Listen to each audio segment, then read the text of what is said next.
अगर आपने कोई टेस्ट लगाना है जो पैरामीट्रिक लगाना चाह रहे हैं आप, तो आपका जो डाटा है वो नॉर्मल डिस्ट्रीब्यूशन को फॉलो नहीं करता, तो मैं आपको बताता हूँ कि आप किस तरह से उसको नॉर्मल के अंदर कन्वर्ट कर सकते हैं। यानी कि एक ऐसा वेरिएबल जो नॉर्मल डिस्ट्रीब्यूशन को फॉलो नहीं करता, उसको किस तरह से आप नॉर्मल बना सकते हैं कि वो नॉर्मल डिस्ट्रीब्यूशन को फॉलो करे।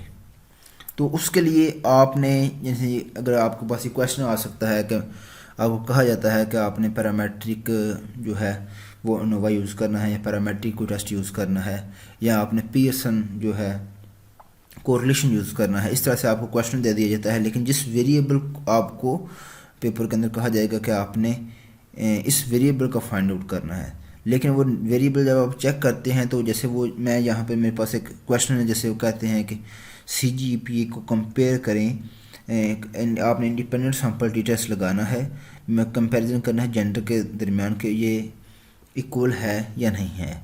तो मेरा जो पहला स्टेप होगा, मैं चेक करूँगा कि ये नॉर्मेलिटी कि ये जो एजम्पशन है इसके ऊपर पूरी उतरती है कि नहीं, ये नॉर्मल डिस्ट्रीब्यूशन को फॉलो करता है या नहीं। उसके लिए मैं डिस्क्रिप्टिव के अंदर आके एक्सप्लोर के क्लिक करूँगा और यहाँ पर आके अपना जो CGP का वेरिएबल है मेरा, उसको डिपेंडेंट लिस्ट के अंदर मूव करते हैं और प्लॉट के अंदर आके आपने नॉर्मेलिटी प्लॉट को चेक कर दें। बाकी विषयकान चेक कर सकते हैं आप, कंटिन्यू, और मैं ओके करता हूँ। तो ये मेरे पास टेस्ट ऑफ नॉर्मेलिटी का जो सिग्निफिकेंस वैल्यू अगर देखें तो ये 0.00 जिन बहुत कम आ रही है।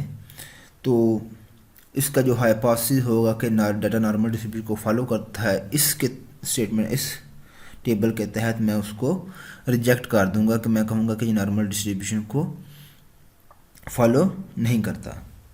अब मुझे क्या करना था, मुझे इंडिपेंडेंट सैंपल टेस्ट लगाना था, यानी कि मुझे एनालाइज करने जाके ये पैरामेट्रिक टेस्ट जो है इंडिपेंडेंट सैंपल टी टेस्ट ये लगाना है, ना कि नॉन पैरामेट्रिक के अंदर जाके वो मैन विटने यू टेस्ट जो है वो लगाऊँ, या two sample independent sample t test कह सकते हैं। इसके लिए मैं क्या करूँगा, इसको ट्रांसफॉर्म करूँगा, इसको यानी कि नॉर्मल को नॉर्मल डिस्ट्रीब्यूशन के अंदर ट्रांसफॉर्म करूँगा। उसके लिए आप एनालाइज के अंदर आके डिस्क्रिप्टिव फाइंड करेंगे। इसके लिए आपको जो चीज़ें चाहिए मैं आपको बता देता हूँ। आपने डिस्क्रिप्टिव फाइंड करनी है। डिस्क्रिप्टिव के अंदर आप CGP को मूव करेंगे वेरिएबल के अंदर, और यहाँ से आप सिर्फ जो है इसका आपने मीन फाइंड करना है, स्टैंडर्ड डेविएशन फाइंड कर लें, इनको विषयकान चेक कर दें, कंटिन्यू ओके कीजिए। आपके पास इस वेरिएबल की CGP की मीन और स्टैंडर्ड डेविएशन आ गया है। ये एक पहला स्टेप आपने करना है।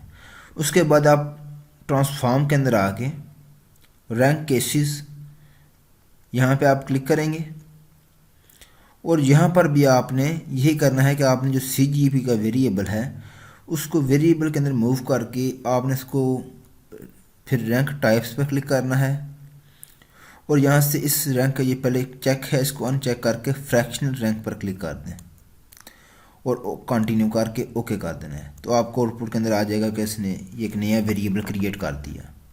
अब ये जो वेरिएबल क्रिएट किया है वो जो मीन और स्टैंडर्ड डेविएशन है, इन तीनों चीज़ों को यूज़ करते हुए हम अपने जो CGP के वेरिएबल है उसको ट्रांसफॉर्म करेंगे इनटू नॉर्मल, जो है जो नॉर्मल डिस्ट्रीब्यूशन को फॉलो करता होगा। अब मुझे ट्रांसफॉर्म के अंदर जाना है और जहाँ से मैं कंप्यूट वेरिएबल का यूज़ करूँगा। मोस्ट ऑफ द टाइम जो है आपका जो कंप्यूट वेरिएबल है ये ट्रांसफॉर्मेशन के लिए यूज़ होता है वेरिएबल्स के लिए, तो ये काफ़ी हेल्पफुल है। इसके अंदर काफ़ी ज़्यादा आपको फंक्शन मिल जाते हैं। अब यहाँ पर इस तरह आपके पास एक ब्लैंक या विंडो ओपन हो रही होगी अगर आपने इससे पहले कोई काम नहीं किया तो। मैं इसको नया नाम दे देता हूँ CGPA, लेकिन इसके आगे मैं लिख देता हूँ कि नॉर्मल, जो नॉर्मल को मतलब फॉलो करता है, इस तरह से। अब यह इसका जो फंक्शन है वो सिंपल है कि आपने ये लगाना है IDF डॉट नॉर्मल, और ये यहाँ पर डॉट आएगा, सॉरी,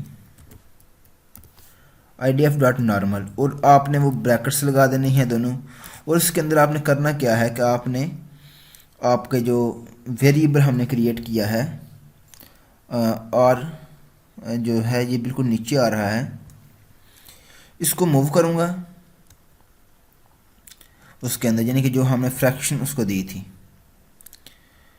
जो डाटा की जगह अंदर जाकर दिया तो उसके नीचे दे दिया है कि इस न्यू वेरिएबल का आप अगर देखें तो नीचे आउटपुट आपको नज़र आ रही है कि RFR001 ये इस न्यू वेरिएबल का नेम है।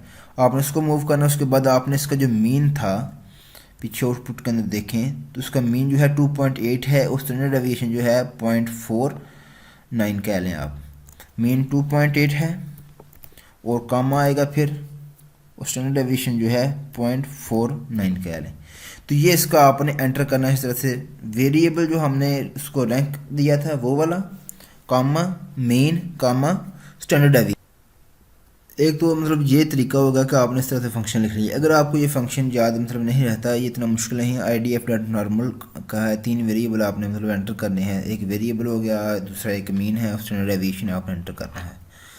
अगर आपको इसमें परेशानी होती है तो आप यहाँ से, आपको इन्वर्स df ये दिया हुआ है तो आप यहाँ से भी आके ये नीचे आपको मिल जाएगा, ये आपको दिया हुआ है। ये मैंने हाईलाइट भी कर दिया है idf.normal।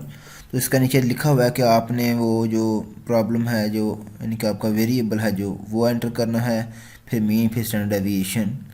तो इस तरह से ये इसका न्यूमेरिक एक्सप्रेशन दिया हुआ है, तो नॉर्मल डिस्ट्रीब्यूशन को कन्वर्ट कर देगा। अब अगर मैं इसको मतलब रन करता हूँ तो अभी मैंने इसको पहले रन किया था तो इसलिए मतलब वो कह रहा कि एग्जिस्ट कर रहा था, मैंने इसको ओके करना है। तो अब आप अगर इसको दोबारा से इसके ऊपर नॉर्मेलिटी टेस्ट जो है अप्लाई करते हैं एनालाइज के अंदर जाके, डिस्क्रिप्टिव एक्सप्लोर, तो इस CGP को आपने मूव कर दें। जो नया बना है आपका CGPA आपने उसको लेके आना है। वो ये नीचे आ गया CGPA नॉर्मल के नेम से, इसको हम डिपेंडेंट इसके अंदर मूव करेंगे। बाकी हमारा वो प्लॉट्स वाला वही नॉर्मेलिटी प्लॉट रहेगा। कंटिन्यू और ओके करते हैं। अब अगर देखें हमारा जो टेस्ट ऑफ नॉर्मेलिटी का सिग्निफिकेंस वैल्यू आई है वो आई है 1.00, बिल्कुल परफेक्ट, यानी कि 1 आई है।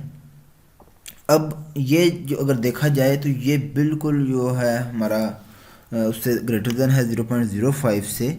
तो हम कह सकते हैं कि हमारा जो न्यू वेरिएबल आया है CGP का वो नॉर्मल डिस्ट्रीब्यूशन को फॉलो करता है।